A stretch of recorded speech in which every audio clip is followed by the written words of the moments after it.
Hi, so today I'm going to speak to you about verrucas within adults. Now we have a separate video for children's verrucas, so if you've come here for that one then go and see that video, but if you're an adult with a verruca then this is the video for you.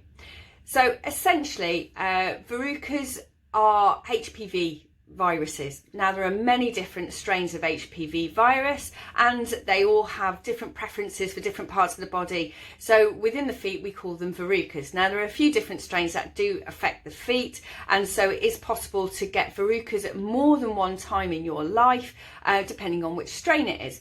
Once you've dealt with that strain and once your immune system has a recognition of that strain, then you won't get that particular strain again. So even if you've had verrucas as a child, it doesn't necessarily mean you won't get them as an adult or can't get them as an adult if you haven't already been exposed to that particular strain. So what do they look like?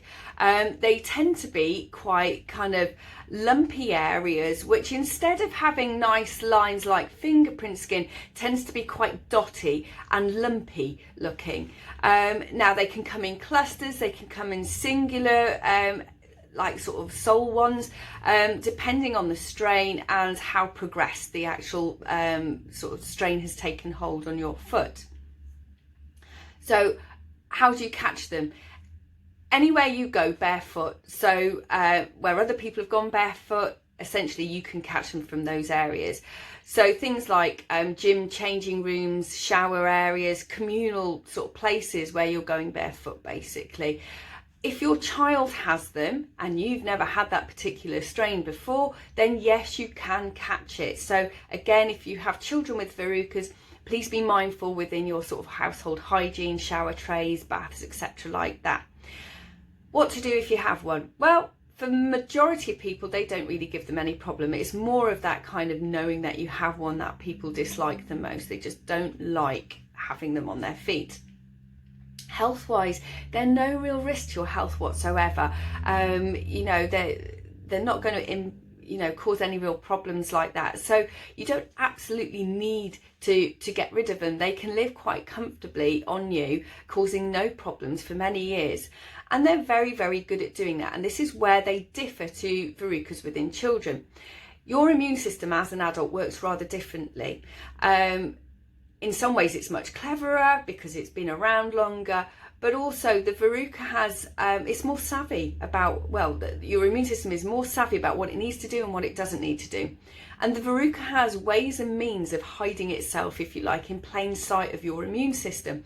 So although your initial immune system kind of knows often that this verruca is there, it's like, well, you're not really causing me any problems, so you can just sit there. And the verruca, like I say, has these ways and means of kind of surviving those initial immune system probes, if you like, to see what it's doing. So if it's not causing you any problems, yeah, you can just leave it. But if you want to get rid of it, how do you get rid of it? Now, there are loads of different products out there, and unfortunately, many of them have very poor success rates. There are some new modes of treatment that are still being developed and coming out there, things like microwave therapy, which for certain strains has had some really good results. We offer primarily now here as verruca treatment something called needling. And that essentially is about stimulating that immune response. So like I say, the verruca can kind of live in those top layers of the skin, not really bothering your bigger, beefier immune cells, and sort of sitting there in plain sight. Now, needling, what we do is we numb the verruca, which isn't the nicest thing, and we numb it using a local anaesthetic injection, so that once it's numb, we repeatedly pass a needle through those top layers of skin into the deeper dermal cells, and basically each time we pass that needle through, we're injecting tiny amounts of virus into your bloodstream. Now, whereas your immune system has previously gone, well, I know you're there, but you're not really doing me any harm, all of a sudden it's kind of, hang on a minute, now you're posing a threat to me, I'm going to deal with you. So though it kind of kickstarts a bit of an immune response, and then it just goes in there and it gets rid of your verruca. Now, that particular sort of treatment has pretty decent results. Now, for many, they only need one treatment, but for those who haven't completely got rid of it after one treatment of needling, you can go on to have further treatments up to a maximum of about 3. If it's not gone on 3 treatments, it's just not going to go with that method. But the vast majority of treatments of patients we've treated here using that method, they've had complete resolution after the second treatment. So as far as success goes, it is pretty good. The other treatments that are available, things like cryotherapy, which is like freezing the tissue, and salicylic acid based tissues, which is more caustic. They both kind of work on similar principles, but using different means. So they both work on trying to create a blister, essentially. So although they're doing it in different ways, they create a blister, which is really quite a thick, deep blister. And the idea being that where you've got your tissue underneath and you've got that verruca on top, it creates that blister which lifts away. And then the idea being that will come away and remove all that nice or not so nice verruca tissue.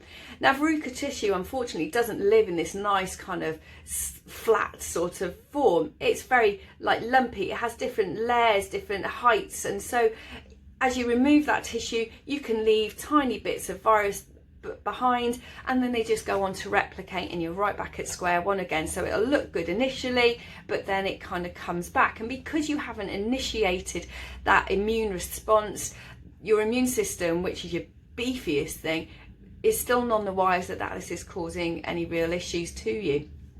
So we do offer those treatments here, but I'd be fair, I don't really overly recommend them just because the success rates aren't really great at all, and they can be quite painful.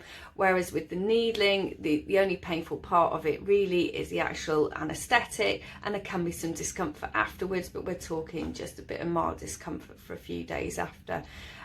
So I really feel that the benefits just overwhelmingly go towards one particular treatment. At present we don't offer here the microwave treatments, although there are local practitioners that do.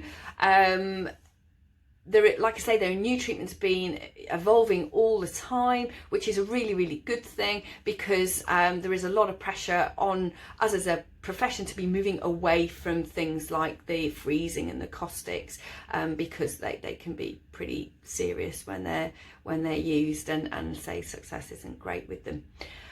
Like I say, you don't have to do anything. If you've got any concerns, any questions, please get in touch. I'm more than happy to answer things. So I hope that's been a bit helpful to you. And yeah, so see you again. Bye.